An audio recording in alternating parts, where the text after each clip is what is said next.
Você já se perguntou por que Deus não pode simplesmente acabar com Satanás e seus anjos caídos? Imagine a cena: uma rebelião celestial, anjos caindo como raios e o mal se espalhando pela terra. Por quê? Com todo o seu poder, Deus não eliminou Satanás de uma vez por todas. Por que ele ainda permite que o mal exista entre nós? Hoje, vamos explorar essa intrigante questão e descobrir as razões divinas por trás da persistência de Satanás e seus seguidores. No princípio, Satanás era um anjo magnífico no céu, criado por Deus com uma beleza e sabedoria incomparáveis, conhecido como Lúcifer, que significa o portador da luz ou estrela da manhã. Ele ocupava uma posição exaltada entre os anjos, próximo ao trono de Deus. Ezequiel capítulo 28 versículo 12 ao 15 descreve sua perfeição e glória. Você era o selo da perfeição, cheio de sabedoria e perfeito em beleza. Você estava no Éden, jardim de Deus, todas as pedras preciosas o enfeitavam. Você era um querubim ungido para proteger, pois para isso o designei. Você estava no Monte Santo de Deus e caminhava entre as pedras fulgurantes. Você era inculpável em seus caminhos desde o dia em que foi criado até que se achou maldade em você. Contudo, apesar de sua posição e esplendor, Lúcifer não estava satisfeito. Ele desejava mais do que ser um servo exaltado, queria ser adorado como o próprio Deus. Isaías capítulo 14 versículo 13 ao 14, reflete sua ambição arrogante. Você disse em seu coração: subirei aos céus, e erguerei o meu trono acima das estrelas de Deus, e eu me assentarei no monte da Assembleia, no ponto mais elevado do Monte Santo. Subirei mais alto que as mais altas nuvens, serei como o Altíssimo. Esse desejo de usurpar a posição de Deus revelou a crescente insatisfação em seu coração, alimentada pelo orgulho e pela sede de poder. Decidido a realizar seus desejos, Lúcifer começou a semear insatisfação entre os anjos, persuadindo muitos a se juntarem a ele em sua rebelião. Estes anjos, atraídos pela promessa de poder e liberdade, decidiram seguir Lúcifer em sua ousada tentativa de tomar o controle do céu. Este levante culminou em uma das maiores batalhas celestiais já registradas. No livro de Apocalipse capítulo 12 versículo 7 ao 9, lemos sobre a guerra no céu. Houve então uma guerra no céu. Miguel e os seus anjos batalhavam contra o dragão, e o dragão e os seus anjos batalhavam, mas estes não prevaleceram, nem mais se achou o seu lugar nos céus. E foi precipitado o grande dragão, a antiga serpente, chamada Diabo e Satanás, que engana todo o mundo. Ele foi precipitado na terra, e os seus anjos foram precipitados com ele. Miguel, o arcanjo, liderou as forças leais a Deus contra as hordas rebeldes de Lúcifer. A batalha foi intensa, com forças cósmicas em conflito pelo domínio do céu. No entanto, a rebelião de Lúcifer não poderia prevalecer contra o poder de Deus. Derrotado e humilhado, Lúcifer e seus seguidores foram expulsos do céu, lançados para a terra. A queda de Satanás marcou não apenas a perda de seu estado celestial, mas também sua transformação de portador da luz para a personificação do mal. Por exemplo, pense em um executivo de uma grande empresa que, insatisfeito com seu já elevado status, decide manipular os números financeiros para aparentar maior sucesso, esperando assim obter mais poder e prestígio. Inicialmente, ele pode conseguir o que deseja, mas eventualmente a verdade vem à tona, e ele enfrenta a ruína, tanto pessoal quanto profissional. Da mesma forma, a história de Satanás serve como um lembrete das consequências do orgulho e da rebelião contra a ordem divina. A palavra Satanás é de origem hebraica, derivada do termo Satã, que significa o adversário ou o acusador. No Antigo Testamento, Satanás é apresentado como um ser celestial cuja função é testar a fé e a integridade dos humanos, como no livro de Jó, onde ele desafia Deus, questionando a fidelidade de Jó, sugerindo que esta se deve apenas às bênçãos recebidas. Já no Novo Testamento, Satanás é descrito de forma mais direta como o inimigo de Deus e da humanidade, um ser maligno dedicado a desviar as pessoas do caminho da justiça e da verdade. A ideia de Satanás estar continuamente caindo é uma metáfora poderosa que ecoa através das escrituras e do entendimento teológico ao longo dos séculos. Esta queda não é um evento único, mas um processo contínuo de degradação moral e espiritual. Em Isaías capítulo 14 versículo 12 ao 15, temos uma passagem que muitos interpretam como uma referência à queda de Lúcifer, uma estrela da manhã que aspirou ser igual a Deus, por causa de sua arrogância, foi derrubado ao Sheol, o reino dos mortos. Este ato de rebeldia e a subsequente queda simbolizam a luta incessante entre a aspiração desmedida e a realidade da condição criada. Jesus, em Lucas capítulo 10 versículo 18, afirma: "Eu via Satanás caindo do céu como um relâmpago", indicando a natureza contínua desta queda, uma perda incessante de poder e glória devido à sua resistência em submeter-se à soberania de Deus. A comparação entre o orgulho de Satanás e o orgulho humano revela verdades profundas sobre a condição humana. O orgulho de Satanás, como descrito em Ezequiel capítulo 28 versículo 17, levou à sua destruição e seu coração tornou-se orgulhoso por causa de sua beleza, e você corrompeu sua sabedoria por causa de seu esplendor. Este orgulho, baseado em sua própria perfeição e poder, o levou a desafiar Deus, resultando em sua queda. Da mesma forma, o orgulho humano frequentemente nos leva a superestimar nossas capacidades, a desconsiderar nossos limites e a ignorar a necessidade de humildade e dependência de algo maior do que nós mesmos. Pense no exemplo clássico da tragédia de Édipo, cujo orgulho cegou para a verdade sobre si mesmo, levando-o a uma série de escolhas que culminaram em sua ruína. Nas Escrituras, vemos várias advertências contra o orgulho. Provérbios capítulo 16 versículo 18 adverte: "O orgulho precede a destruição, o espírito altivo, a queda." A história da Torre de Babel em Gênesis capítulo 11 ilustra este princípio. Os seres humanos, na sua soberba, tentaram construir uma torre que alcançasse os céus para fazerem um nome para si mesmos, desconsiderando a supremacia de Deus. O resultado foi a confusão de línguas e a dispersão pela terra, um lembrete de que o orgulho leva à desordem e à separação. Assim como Satanás caiu por causa de seu orgulho, também nós enfrentamos consequências severas quando permitimos que o orgulho domine nossas vidas. Ele nos isola dos outros, nos separa de Deus e distorce nossa percepção da realidade. No entanto, ao reconhecermos nossa tendência ao orgulho e buscarmos a humildade, podemos evitar as armadilhas que levaram à queda de Satanás. Jesus ensina em Mateus capítulo 23 versículo 12: "O quem a si mesmo se exaltar será humilhado, e quem a si mesmo se humilhar será exaltado." Esta é a antítese do caminho de Satanás e a chave para evitar a mesma queda. A questão da existência de Satanás é um enigma profundo que tem intrigado teólogos e crentes ao longo dos séculos. Muitos se perguntam por que Deus não simplesmente matou Satanás e seus anjos rebeldes, eliminando assim a fonte do mal e do sofrimento no mundo. A resposta a essa pergunta nos leva a explorar a natureza espiritual de Satanás e seus anjos, bem como o propósito de Deus para eles no plano divino.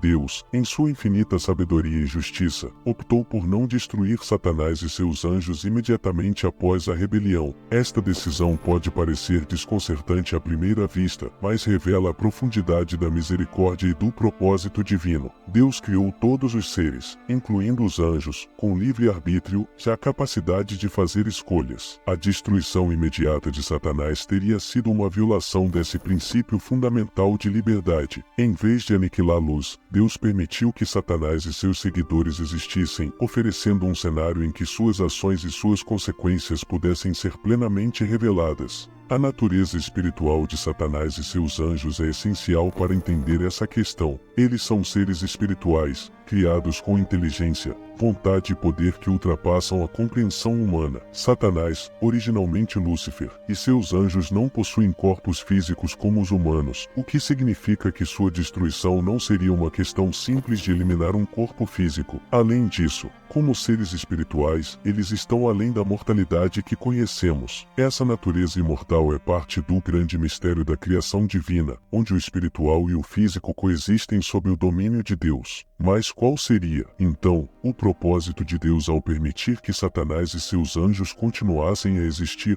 Este propósito é multifacetado e revela a profundidade do plano divino. Primeiramente, a presença de Satanás e seus anjos serve para demonstrar a seriedade do livre-arbítrio e as consequências das escolhas feitas. A rebelião de Satanás e a subsequente existência do mal destacam a importância da escolha consciente de seguir a Deus e seus princípios. Cada indivíduo é chamado a decidir entre o bem e o mal, entre seguir a Deus ou seguir os caminhos de Satanás. Além disso, a existência de Satanás também serve para revelar a justiça e a misericórdia de Deus. Através da história da humanidade, vemos exemplos de como o mal pode ser transformado em bem. Jó, por exemplo, enfrentou grandes provações permitidas por Satanás, mas sua fé inabalável resultou em um testemunho poderoso da soberania e bondade de Deus. Através do sofrimento, Jó encontrou uma compreensão mais profunda de Deus e foi abençoado ainda mais no final. Outro aspecto crucial é o papel de Satanás como um teste para a fé e a integridade dos crentes. Em muitas tradições religiosas, o mal não é apenas uma força a ser temida, mas uma oportunidade para crescer em virtude e fé. Jesus, no deserto, foi tentado por Satanás, mas resistiu, mostrando que mesmo nas situações mais difíceis, a fé e a obediência a Deus podem prevalecer. Esse confronto direto com o mal fortalece os crentes, forjando um caráter mais resiliente e uma fé mais profunda. Para as pessoas comuns, essa narrativa pode se conectar profundamente com suas próprias experiências de luta e tentação. Todos nós enfrentamos momentos em que parece que forças negativas estão trabalhando contra nós, tentando nos desviar de nossos objetivos e valores. A história de Satanás e o propósito divino para sua existência nos lembram que essas lutas têm um significado maior. Elas são oportunidades para provar nossa fé, crescer em força e caráter